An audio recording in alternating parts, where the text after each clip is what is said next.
एक बार की बात है, एक गुरु जो आयुर्वेद के सबसे बड़े झांता थे, उनके पास एक युवक आता है और कहता है कि गुरुवर, मैंने आपके बारे में बहुत सुना है, कृपया कर आप मेरी समस्याओं का समाधान निकालें।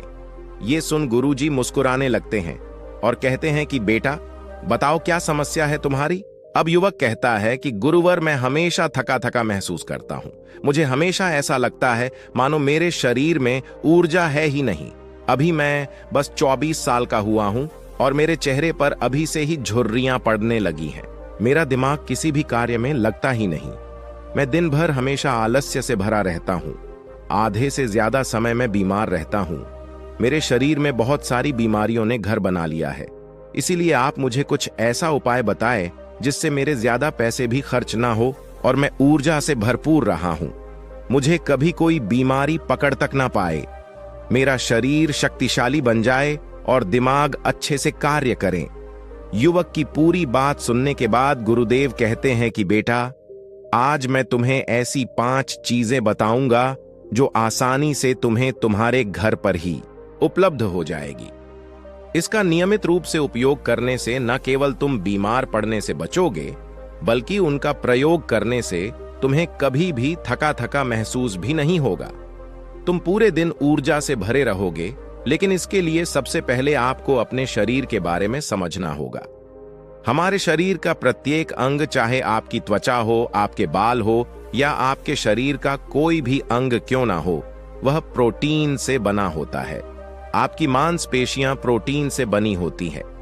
जब आपके शरीर में प्रोटीन की कमी होती है तो आपके शरीर के प्रत्येक अंग पर उसका प्रभाव पड़ता है। इसलिए आपको पर्याप्त मात्रा में प्रोटीन जरूर लेना चाहिए। लेकिन जब व्यक्ति को यह पता ही नहीं होता कि प्रोटीन किन किन औषधि से बनता है, तो वो इससे वंचित रह जाता है। प्रोटीन हमारे शरीर में मांसपेशियों को रिपेयरिंग का काम करता है और इससे शरीर का विकास भी हो पाता है। अब मैं जो आपको बताऊंगा उसे ध्यान से सुनना। ये जो हमारी धरती माता है, ये बहुत ही कम पैसे में ऐसी चीजें उपलब्ध कराती हैं जिन्हें गरीब से गरीब व्यक्ति भी उपयोग कर सकता है। फिर गुरु आगे बताते हुए कहते हैं कि हमारे शरीर में प्रोटीन का विकास 2 तरह से होता है, जिन्हें अमीनो एसिड कहा जाता है। ये अमीनो एसिड जब जुड़ते हैं तो एक ऐसी श्रृंखला बनती है और इसके जुड़ने से प्रोटीन का निर्माण होता है। और ये जो अमीनो एसिड होते हैं, ये 2 तरह के होते हैं, जिनमें पहले वो होते हैं जिन्हें आपका शरीर अपने आप ही बना लेता है, और दूसरे वो होते हैं जिन्हें आपको बाहर से आहार से प्राप्त करना होता है।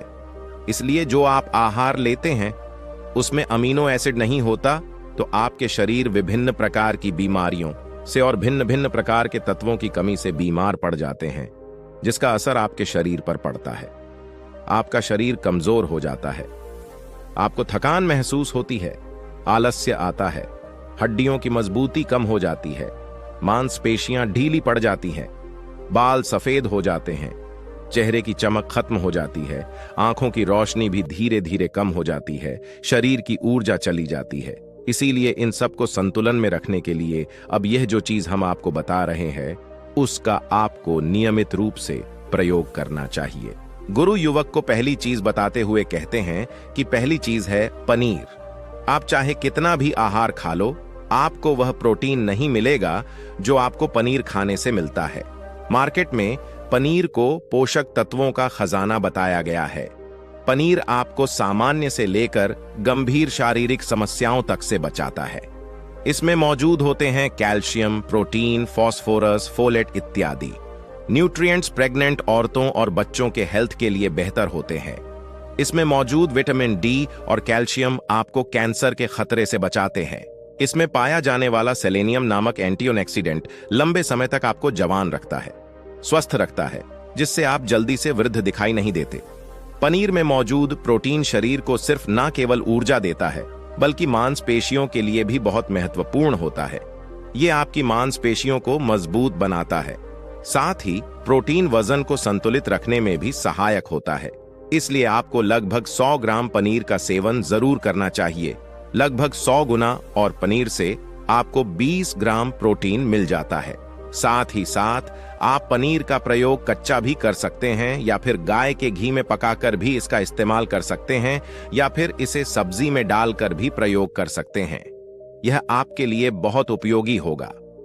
गुरु दूसरी चीज बताते हुए कहते हैं, सोयाबीन में प्रचुर मात्रा में प्रोटीन होता है। इसमें कई तरह के जरूरी अमीनो एसिड पाए जाते हैं जो कि मांसपेशियों और हड्डियों को स्वस्थ रखने के लिए मदद करते हैं। सोयाबीन को फाइबर का बेहतरीन स्रोत माना जाता है। इसके 1 कप सोयाबीन में 10 ग्राम तक फाइबर पाया जाता है, जो कि सेहत के लिए काफी लाभदायक होता है। जो लोग शाकाहारी होते हैं उनके लिए सोयाबीन वरदान है, क्योंकि जो लोग मांस का प्रयोग करते हैं उनको भी इतना प्रोटीन प्राप्त नहीं होता जितना कि शाकाहारी लोगों को सोयाबीन से मिल जाता है। सोयाबीन में आयरन भी पाया जाता है, जिससे शरीर में खून की कमी नहीं होती है। सोयाबीन फैट्स का बहुत ही बेहतरीन स्रोत है। इसमें जरूरी ओमेगा 6 और ओमेगा 3 वसा भी पाया जाता है। आपको सोयाबीन को कुछ देर पानी में भिगोकर रख देना है। पानी में भिगोने की वजह से ये नर हो जाता है। इसके बाद आप इसका सेवन कर सकते हैं। आप चाहें तो इसे कच्चा भी खा सकते हैं या फिर सब्जी बनाकर भी इसका प्रयोग कर सकते हैं। फिर गुरुजी शिष्य को तीसरी चीज बताते हुए कहते हैं, अंकुरित दाल का प्रयोग आप जरूर करें। दाल में हरे मूंग की दाल, मूंग की छिलके वाली दाल और चने की दाल का भी सेवन करना है। ये तीनों ही प्रोटीन के प्रमुख स्रोत हैं। इन अंकुरित दालों में आपको अच्छी मात्रा में फाइबर भी मिलता है। जब आपके शरीर में फाइबर अच्छी मात्रा में जाता है तो ये आपके पाचन के लिए बहुत ही अच्छा होता है। जिन लोगों को कब्ज की समस्या होती है वो निश्चित रूप से अंकुरित दाल का ही प्रयोग करें, जिससे उनकी कब्ज की समस्या जो है वो बिल्कुल खत्म हो जाएगी और आपकी आंतें साफ होना शुरू हो जाएंगी। शरीर में जमी सारी गंदगी साफ हो जाएगी, जिससे आपका पाचन सही तरह से काम करेगा। फिर गुरुदेव कहते हैं कि जो वस्तु प्रकृति के सबसे निकट होती है वो आपकी प्राण शक्ति को उतना ही ज्यादा बढ़ाती है, और अंकुरित दालों में जीवन है। फिर गुरुजी उस युवक से कहते हैं कि बेटा, मेरे बताए गए नियमों का यदि आप नियमित रूप से प्रयोग करेंगे, सेवन करेंगे, देखना तुम्हारी सारी बीमारियां दूर हो जाएंगी और तुम बहुत अच्छा अनुभव करोगे। अब उस युवक ने गुरुदेव को धन्यवाद दिया और वहां से चला गया। तो दोस्तों, उम्मीद करता हूं आपको इस कहानी से जरूर बहुत कुछ सीखने को मिला होगा। यह कहानी आपको कैसी लगी हमें कमेंट बॉक्स में कमेंट करके जरूर बताएं, और साथ ही इस कहानी को अपने दोस्तों के साथ जरूर शेयर करें ताकि उन्हें भी इस कहानी से कुछ सीखने को मिल सके। धन्यवाद।